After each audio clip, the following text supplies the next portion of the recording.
Kansas Aviation Museum. We're gonna go right in there. Make sure you bring one of these because that qualifies you for a $1 discount. There you go, $1 off. See you inside.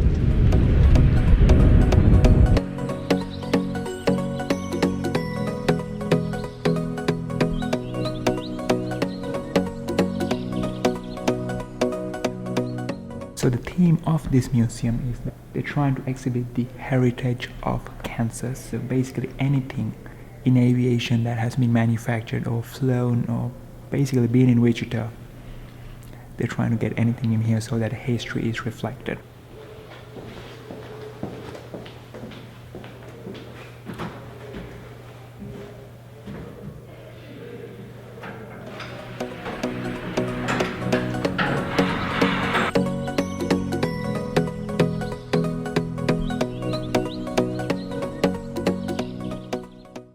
This cool device behind me is a landing gear assembly or the landing gear design of a beach bonanza. So what they're trying to demonstrate in here is how you could manually actually crank it to bring it down or up in emergency situation. Neat setup. I've never seen something like this before. It's beautiful.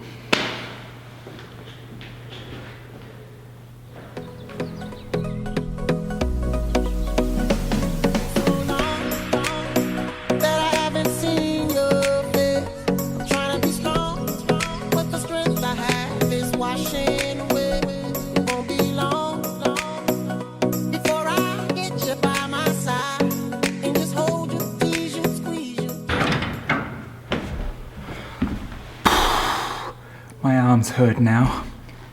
Also, they're a bit greasy. I need to go wash them.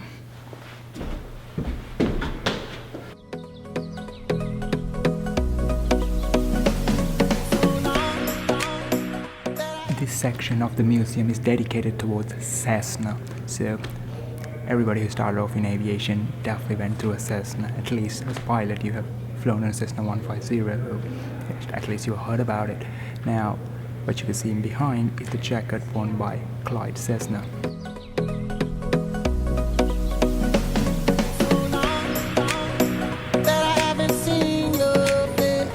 This section of the museum is dedicated towards Beechcraft, which is again a Kansas, a Wichita-born company. Now it's basically all together Textron Aviation. Going through this, what I did not realize is the fact that Beech did experiment on an amphibian float plane, which is historic. We're looking at back in the 1940s, I suppose, from the pictures I'm seeing in here, but it's interesting. Like I always say, there's always something to learn when you come into these places.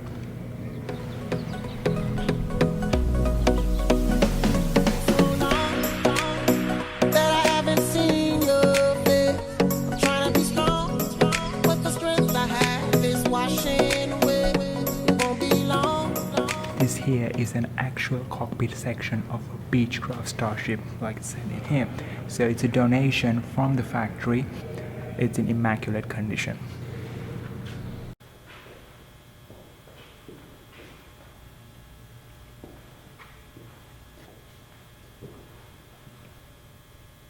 What you see in your background is a Swallow aircraft in 1929. So what I read in here is it's a collaboration between Beech and Cessna back in the day. It's a beautiful antique piece, restored. It's crashed once and since then it's in the museum. So certain parts are just, refabricated to bring back its look, but it's a beautiful piece.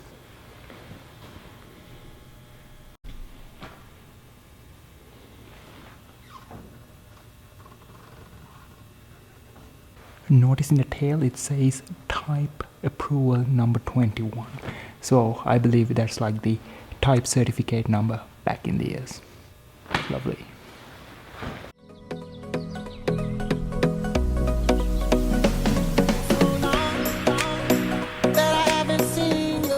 What you are seeing there is a wind tunnel model of a Beech Grizzly aircraft. So what that actually is a built to scale model that they will put inside a tunnel full of wind, so it would go through all the aerodynamics just to make sure that the plane will function properly when the actual model is being built.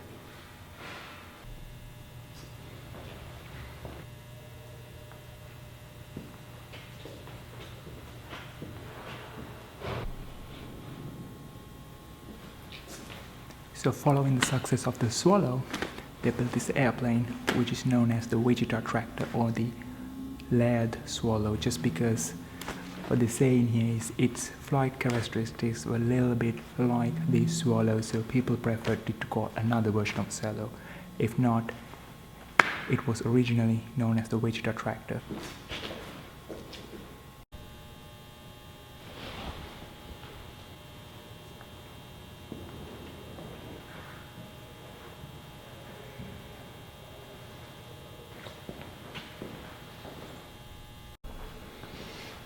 This aircraft here is called a Stearman biplane. So as you could see, it's got a Texaco logo in it, which means it's being used for oil.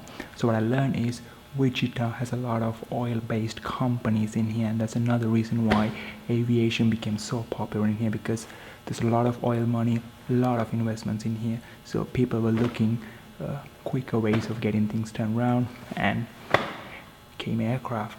It's not just today, back in the day as well. Petroleum was involved heavily when it comes to aviation.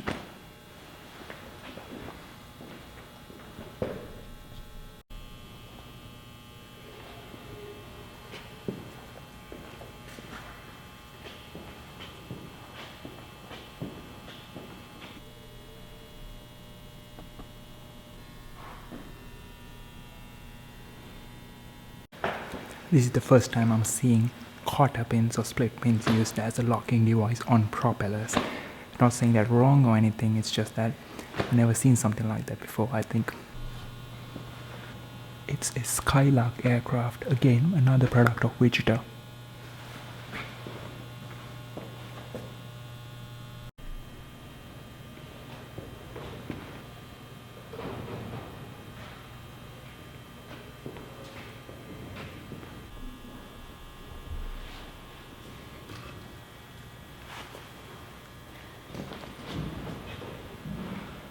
This is ammonium-mite aircraft built in 1951.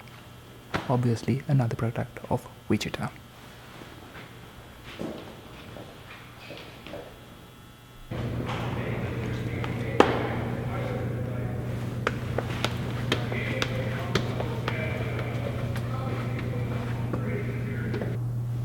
This actually is the control tower back in the day, so they have neatly put down all the control tower equipment, all the tools they had back in the day. And just to give you the actual control tower feel, they put in the recordings behind, so you can actually feel what it was like and all that. So neatly set up, beautifully done. Definitely you should come up here if you're ever in Wichita.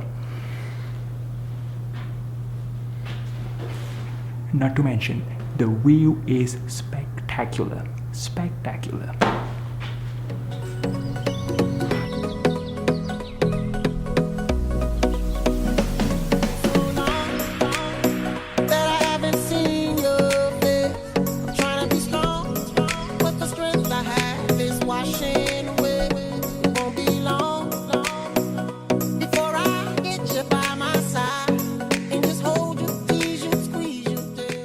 It doesn't mention anywhere what that thing actually is, but I'm pretty sure it's a basket or hot air balloon.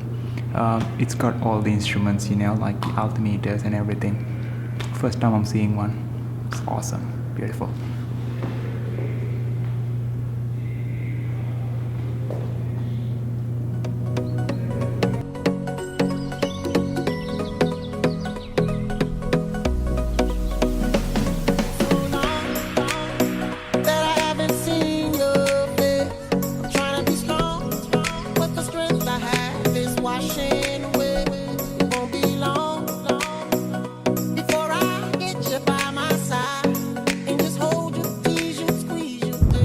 We are getting outdoor here, and I'm really glad the weather turned out to be very good.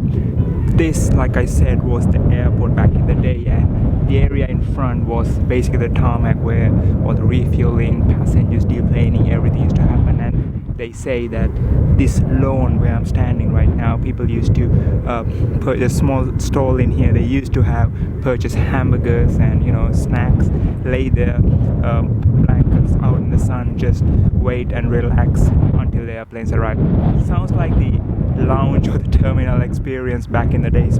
So this right here is a Boeing 727-100 aircraft.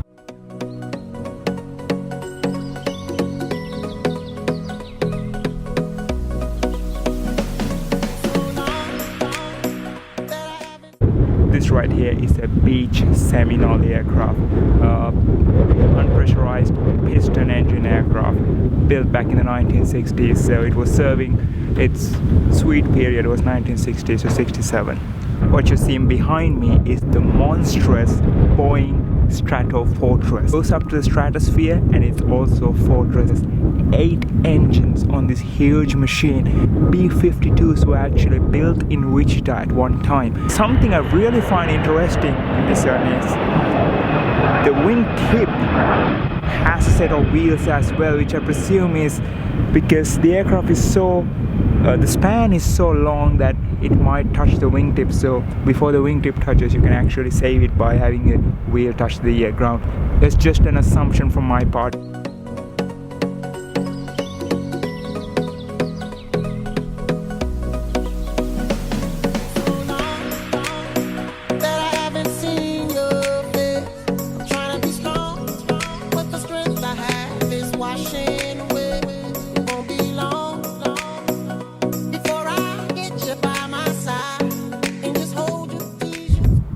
This right here is a Lockheed TV-2, also known as a shooting star, or a TV or a T-bird actually.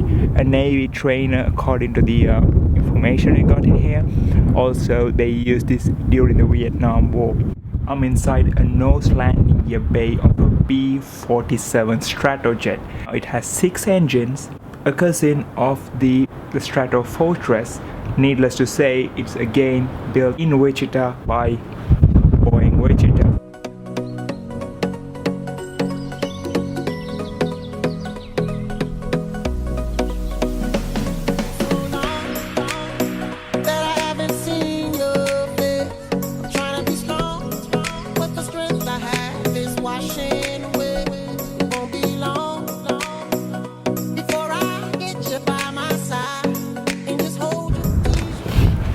This here is a Cessna T-37 trainer / attack aircraft built by Cessna.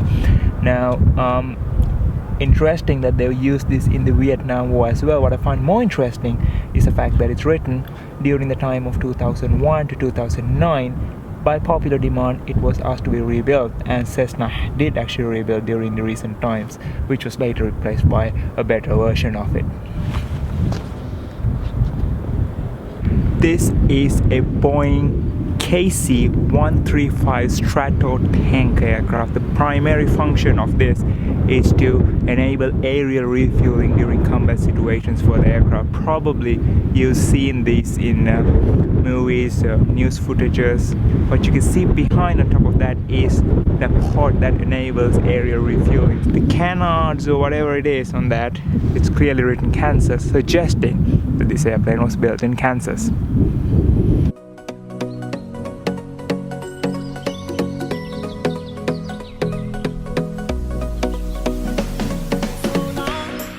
This here is a Beech Starship aircraft built by Beechcraft. Notice the engines are kind of backwards, and you know it's different from a conventional aircraft. To me, what's most interesting is it's got canards, which means essentially they are elevators in the front of the aircraft. The function is the same, but it's reversed because now it's sitting in the nose of the airplane. This here is a Cessna Citation 1 aircraft, the first ever aircraft of the Citation series. This particular airplane, what's interesting is its serial number 2.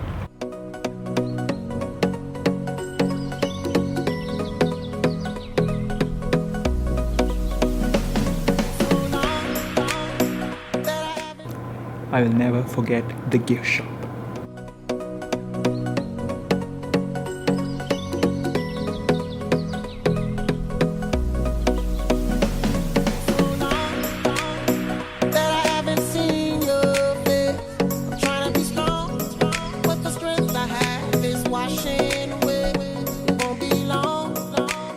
Alright, this will be the end of my trip to the Kansas Aviation Museum. Make sure you visit the Kansas Aviation